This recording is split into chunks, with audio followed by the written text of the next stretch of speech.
And Coskata is in the biofuels market space. Tell me what you guys are trying to do. Well, what we're doing is we are essentially changing things up with regard to the production of ethanol, not from materials that come from necessarily the food chain, but rather a lot of other areas, including wood biomass, wood waste, construction debris, purpose-grown energy crops, as well as municipal solid waste, old tires, etc., because we have a thermal front end. And what I mean by that is that we could put these materials into a gasification process that converts them to carbon monoxide, hydrogen, and carbon dioxide, all basic building blocks. Then we've developed a proprietary microbe that has the capability to ingest those gases, extract the energy it needs to live, and as a byproduct produce ethanol, and only ethanol as its only sort of byproduct material. That gives rise to a very efficient, low-cost means of producing transportation fuel, and that's what we are rapidly looking to commercialize. What level of commercially available and affordable are you guys actually talking about? You mentioned in there. Right now, we believe that in order for this to be a sustainable platform, or any bioethanol to be ultimately able to make it in the marketplace, we have to get to a marginal production cost of less than $1 a gallon. Now that would equate to, at oil prices of, let's say, $100 a barrel, that most people can equate to, a gasoline marginal cost of somewhere in the $2.60 to $2.70 range. And so with that kind of cost structure, we believe we're not only a greener alternative, but we can compete quite handily as an alternative transportation fuel. And we think that's what's going to be ultimately going to be necessary. Consumers want economics. They may want to be green, but they also want economics. And so this is the holy grail, we believe, is getting the cost structure right.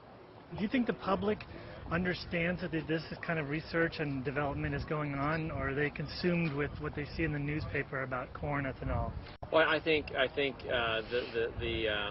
negative publicity campaign around corn ethanol has put a pall on all bioethanol, if you will, which is really unfortunate.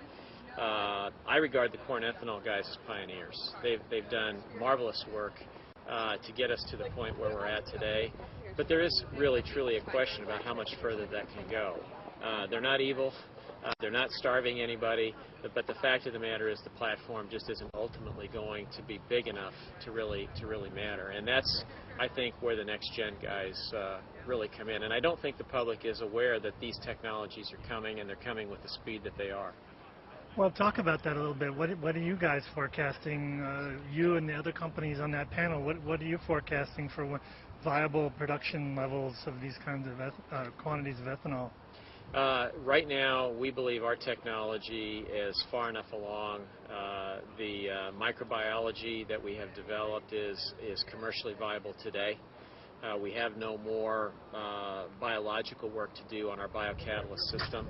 And so we are right now looking at first plant opportunities that we can begin design and engineering work on in the balance of 2008, with a target for first plant startup in 2011.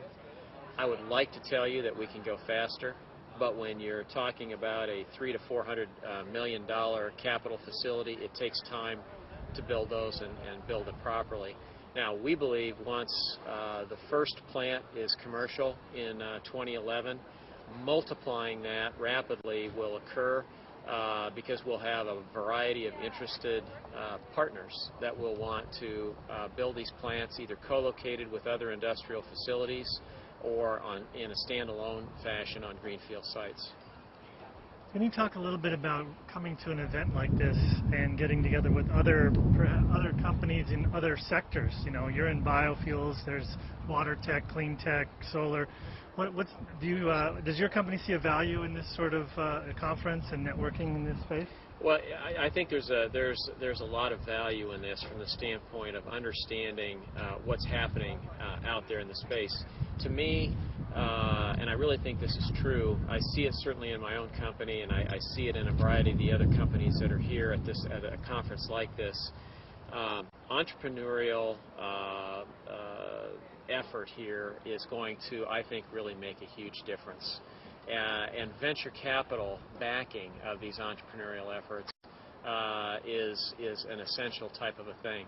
What companies like we and others are doing, you won't find happening in the research centers of even the largest and most powerful companies on earth, because they're generally not willing to extend the kind of effort and resource to a single type platform like this. So we're at an advantage in a little company like ours of 45 people. We have more resources than some of the big oil companies working on this platform, and we can make that difference. It's exciting to come here and see so many smart people who are doing similar things. It's very invigorating.